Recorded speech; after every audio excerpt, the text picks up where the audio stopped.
আজকে সকালবেলা অর্থাৎ 15/7/2024 সকাল সকালই আমাকে চাঁদমারি থেকে এক দিদি ফোন করে জানায় যে কল্যাণী চাঁদমারির কাছে যে টিটিকে কারখানা আছে ওর জঙ্গলে মানে আশেপাশের জঙ্গলে একটা ছোট্ট বিড়ালের বাচ্চা খুব চেঁচামেচি করছে। তো সে সময় আমি ওই এলাকাতে ছিলাম না, তো আমি একটা এফবিতে পোস্টও করেছিলাম যদি কেউ সাহায্যের জন্য এগিয়ে আসেন। আমার বাড়িতে বলতে গেলে আমার ছোট মেয়ে আছে, এবার ওর তো যাওয়া সম্ভব না, তাই আমার এক পরিচিত ভাইকে দিয়ে মেয়ের সাথে পাঠাই। তো ভাই খুব একটা সেই মানে পরিচিত ভাইটি বিড়াল ধরতে খুব ভয় পায়। তো যাই হোক বুদ্ধি করে তারা এরকম একটা বাস্কের মধ্যে বাচ্চাটিকে উদ্ধার করে, এখান দিয়ে আবার তারা ছিদ্রও করে রেখেছে, বাচ্চাটিকে উদ্ধার করে আমার কাছে নিয়ে আসে। তো এর মধ্যেই বাচ্চাটা ছিল। তো একটু আগে দেখলেন বাচ্চাটা বেরিয়েছে। সম্ভবত মেয়ে যেটা বলল সেটা হচ্ছে ওর পাশে আর একটা ছোট্ট বাচ্চা ছিল, ড্রেনে পড়েছিল, তো জলের মধ্যে পড়ে যাওয়াতে হয়তো বাচ্চাটার মৃত্যু হয়। এবার বিষয়টা হলো যে এইরকম এত ছোট্ট বাচ্চা ওই জঙ্গলের মধ্যে থাকাটা অসম্ভব। কেউ হয়তো ওদেরকে মানে বেশি বাচ্চা হওয়ার জন্য বা অপছন্দ করে না, বাবু দাঁড়া, তাদেরকে হয়তো ছেড়ে গেছে।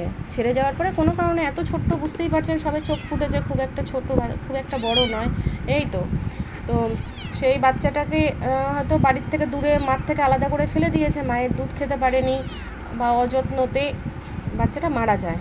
এবার ড্রেনের মধ্যেই বাচ্চাটা মরে ফুলে রয়েছে, সম্ভবত 2-1 দিন হবে। তো যাই হোক বাচ্চাটাকে আনা হয়েছে। তো আমিও এইমাত্র বাড়িতে আসলাম, আসার পরই একটা সারপ্রাইজ আমার কাছে এটা, যে ওকে উদ্ধার করতে সম্ভব হয়েছি। তো এই পুচকিটার জন্য এই দুধটা রেডি করেছি, এই বেটাডাইন মানে আমি সব রেডি করেই নিয়ে এসেছি, কারণ এই যে পিছনের অংশে অনেকটা ঘা রয়েছে, এখানটা অনেকটা ঘা আছে।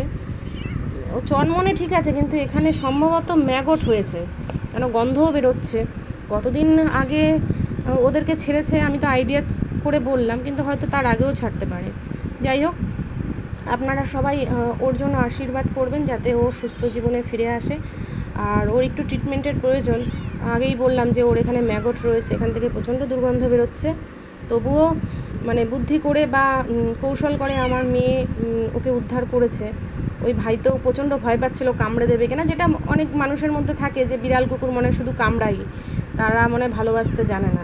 যাই হোক মেয়ে সেটাকে উদ্ধার করে নিয়ে এসে বাড়িতে রেখেছে। আমি এসেই মানে ওকে খাওয়ানোর ব্যবস্থা করছি, অনেকটা ক্ষুধার্ত, দেখি খেতে পারে কি না। দেখি খেতে পারবে না ও সম্ভবত, মানে এখন তো খেতে পারবে না, ওকে খাইয়ে দিতে হবে।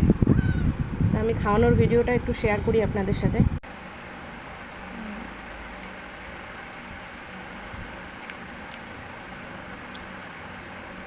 আরে বেচারা মানে অনেক দিন খায়নি।